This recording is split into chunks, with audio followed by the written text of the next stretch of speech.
नमस्कार दोस्तों। आज की कहानी है, क्या उसका जवान बेटी के साथ सफ़र करना सही था। जवान बेटी के साथ अकेले सफ़र करते रेलगाड़ी के कंपार्टमेंट में जवान लड़कों के ग्रुप के कारण वह अपने को असुरक्षित महसूस कर रही थी। लगभग 3 वर्ष बाद मैं लखनऊ जा रही थी। लखनऊ मेरे लिए एक शहर ही नहीं, एक मंजिल है, क्योंकि वह मेरा मायका है। उस शहर में पांव रखते ही जैसे मेरा बचपन लौट आता है।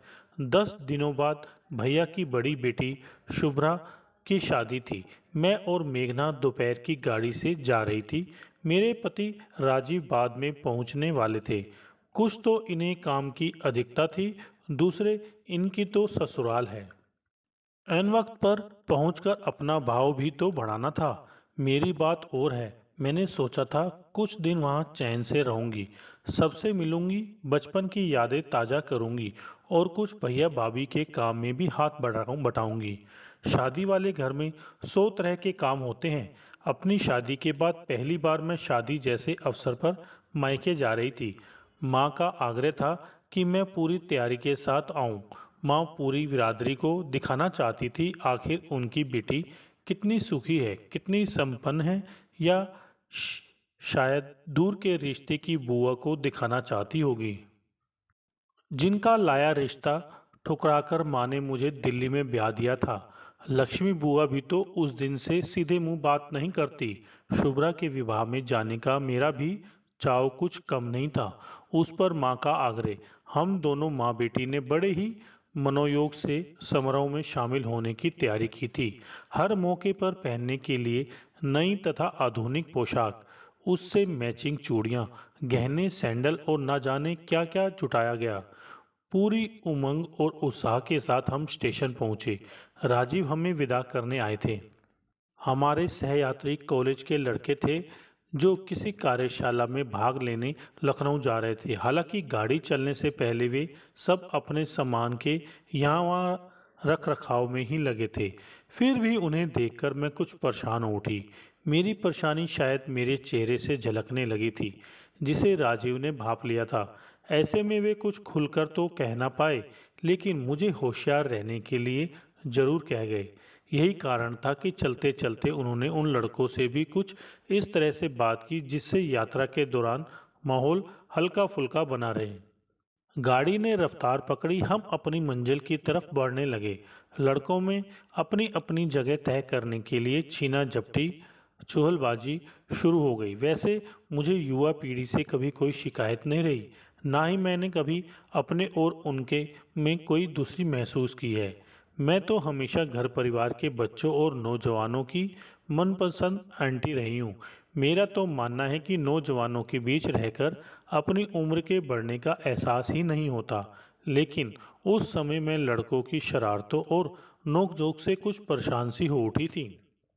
ऐसा नहीं है कि बच्चे कुछ गलत कर रहे थे, शायद मेरे साथ मेघना का होना मुझे उनके साथ जुड़ने नहीं दे रहा था। कुछ आजकल के हालात भी मुझे परेशान किए हुए थे। देखने में तो सब भले घरों के लग रहे थे, फिर भी एक साथ 6 लड़कों का ग्रुप, उस पर किसी बड़े का उनके साथ ना होना, उस पर उम्र का ऐसा मोड़ जो उन्हें शांत, सौम्य तथा गंभीर नहीं रहने दे रहा था। मैं भला परेशान कैसे ना होती। मेरा ध्यान शुभ्रा की शादी, मायके जाने की खुशी और रास्ते के बाग बगीचे, खेत खलिहानों ने से हटकर बस उन लड़कों पर केंद्रित हो गया था।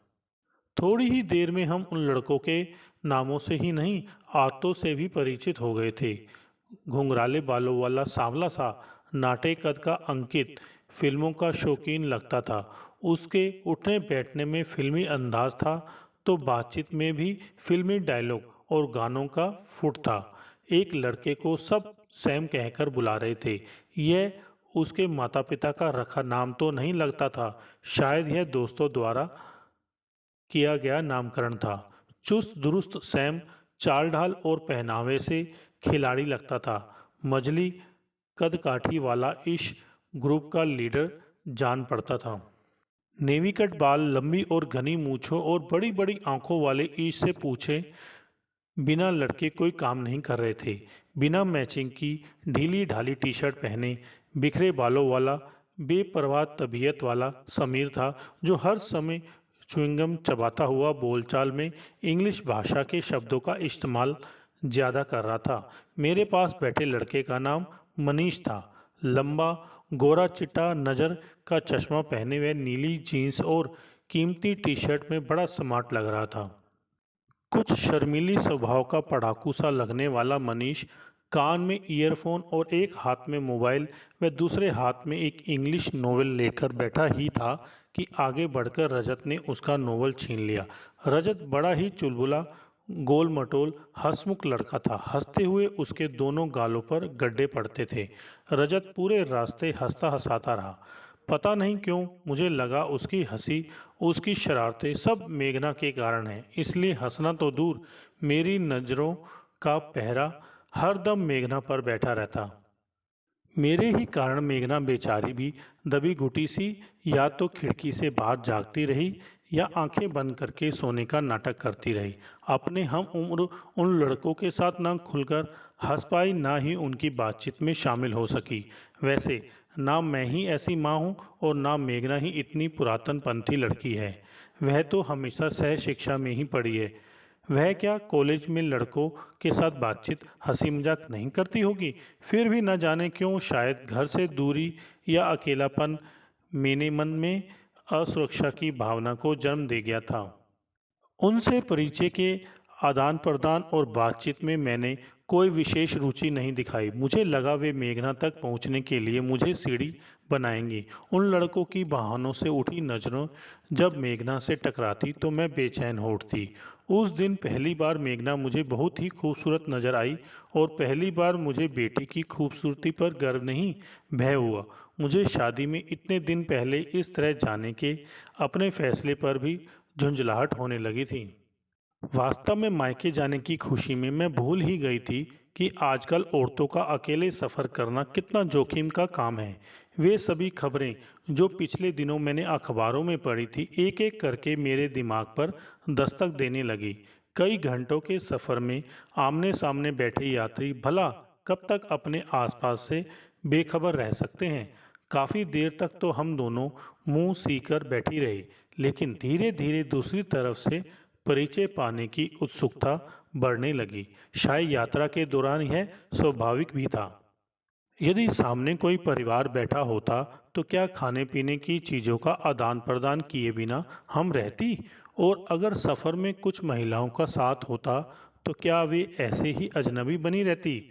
उन कुछ घंटों के सफ़र में तो हम एक दूसरे के जीवन का भूगोल इतिहास भूत वर्तमान सब बाँच लेती। चूँकि वे जवान लड़के थे और मेरे साथ मेरी जवान बेटी थी, इसलिए उनकी उठी हर नज़र मुझे अपनी बेटी से टकराती लगती। उनकी कही हर बात उसी को ध्यान में रखकर कही हुई लगती। उनकी हंसी मजाक में मुझे छिटाकशी और ओछापन नज़र आ रहा था। कुछ घंटों का सफ़र जैसे सदियों में फैल गया था। दोपहर कब शाम में बदली और शाम कब रात में बदल गई मुझे खबर ही न हुई, क्योंकि मेरे अंदर भय का अंधेरा बाहर के अंधेरे से ज़्यादा घना था। हालांकि जब भी कोई स्टेशन आता लड़के हमसे पूछते कि हमें चाय पानी या किसी अन्य चीज़ की ज़रूरत तो नहीं। उन्होंने मेघना को गुमसुम बैठे बोर होते देखा तो अपनी पत्र पत्रिकाएं भी पेश कर दी और वे अपने अपने मोबाइल में व्यस्त हो गए। जब जब उन्होंने कुछ खाने के लिए पैकेट खोले तो बड़े आदर से पहले हमें ऑफ़र किया, हालांकि हम हमेशा मना करती रही। मैंने अपने आप को बहुत समझाया कि जब आपत्ति करने लायक कोई बात नहीं तो मैं क्यों परेशान हो रही हूँ, मैं क्यों सहज नहीं हो जाती। लेकिन तभी मन के किसी कोने में बैठा भय फन फैला देता। कहीं मेरी जरा सी ढील बात को इतनी दूर ना ले जाए कि मैं उसे समेट ही ना सकूं। मैं तो पल पल यही मना रही थी कि यह सफ़र ख़त्म हो और मैं खुली हवा में सांस ले सकूं। कानपुर स्टेशन आने वाला था। गाड़ी वहाँ कुछ ज़्यादा देर के लिए रुकती है। डब्बे में स्वाभाविक हलचल शुरू हो गई थी। तभी एक अजीब सा शोर कानों में टकराने लगा। गाड़ी की रफ्तार धीमी हो गई थी। स्टेशन आते आते बाहर का कोलाहल कर्णभेदी हो गया था। हर कोई खिड़कियों से बाहर झांकने की कोशिश कर ही रहा था कि गाड़ी प्लेटफार्म पर आ गई लगी।